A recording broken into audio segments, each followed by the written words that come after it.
വരിക. സ്വന്തം ഉമ്മയെ വെട്ടിക്കൊന്നിട്ട് അത് ജനിപ്പിച്ചതിനുള്ള കുറ്റമാണ്, ശിക്ഷയാണെന്ന് പറയുന്ന മകന്റെ വീഡിയോ പ്രചരിക്കപ്പെടുന്ന കാലം. എന്നിട്ട് അറസ്റ്റ് ചെയ്ത് കൊണ്ടുപോകുമ്പോൾ വാഹനത്തിലിരുന്നിട്ട് മാധ്യമങ്ങൾക്ക് ഫ്ലൈയിങ് കിസ് കൊടുക്കുന്ന അവസ്ഥ.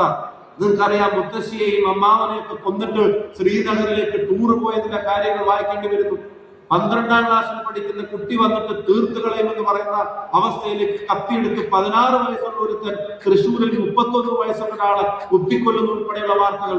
ഞാൻ പറയുന്നു, നാട്ടിലെ മുഴുവൻ കെട്ട കാര്യങ്ങൾ നടക്കുന്നു എന്ന് പറയാനല്ല, പക്ഷെ അപകടകരമായ ലഹരിയുടെ ഉപയോഗം ഉൾപ്പെടെയുള്ള കാര്യങ്ങൾ, പ്രവണതകൾ വർദ്ധിക്കുമ്പോൾ, ഗുണ്ടായുസവും ക്രിമിനലുകൾക്കും ഈ പറയുന്ന ആനുകൂല്യങ്ങൾ കിട്ടുമ്പോൾ, അവിടെ ഭരണകൂടം നിശ്ചലമാകുമ്പോൾ ഈ നാടിനെ നേർവഴിക്ക് നടത്താൻ വേണ്ടത് ചങ്കിന്റെ എണ്ണ കൂടുതലല്ല, നാടിനോടുള്ള താല്പര്യമുള്ള ഭരണകൂടം നാട്ടിൽ അധികാരത്തിൽ ഉണ്ടാവണമെന്നുള്ളത് ജനങ്ങൾ ആഗ്രഹിക്കുന്ന തീരുമാനമാണ്.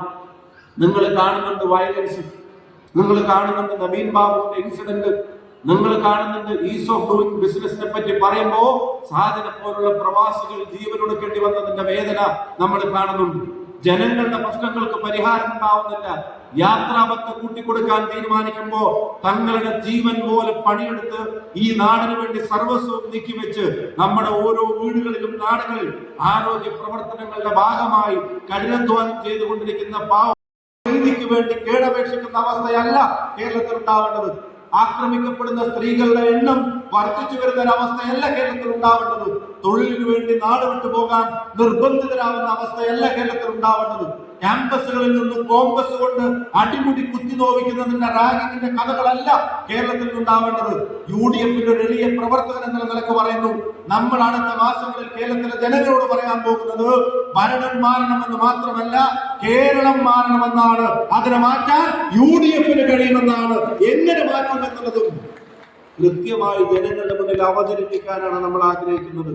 നമ്മൾ നിരാശാവർക്കർമാരാക്കി, അവരുടെ ശമ്പളം പോലും പെൻഡിങ് ആക്കി, അവർക്ക് മാന്യമായ കൂലി പോലും കൊടുക്കാതെ സെക്രട്ടേറിയറ്റിന്റെ മുമ്പിൽ ഞങ്ങൾക്ക് അന്നം വേണം, ശമ്പളം വേണം എന്ന് പറഞ്ഞ് ആ സാധാരണക്കാരൻ കിടന്ന് കരയുമ്പോ, ആ സാധാരണക്കാരായ സഹോദരികൾ കിടന്ന് കരയുമ്പോ അതിൽ തീരുമാനമെടുക്കാൻ പഠിക്കുന്ന ഭരണകൂടത്തെ ഇടതുപക്ഷം എന്ന് വിളിക്കാൻ കഴിയില്ല. അതിൽ തീരുമാനമെടുക്കാൻ ശ്രമിക്കുന്ന മടിക്കുന്ന ഭരണകൂടത്തെ പാവങ്ങളുടെ നിന്ന് വിളിക്കാൻ കഴിയില്ല.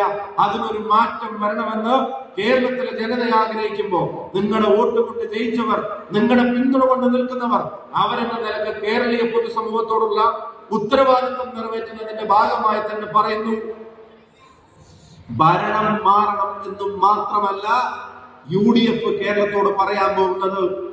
ഭരണം മാറണമെന്ന് മാത്രമല്ല, ചെറുപ്പക്കാർക്കിടയിൽ മയക്കുമരുന്നിന്റെ പിടിയിലകപ്പെട്ടു പോയതിന്റെ വാർത്തകളല്ല കേരളത്തിൽ നിന്ന് വരേണ്ടത്.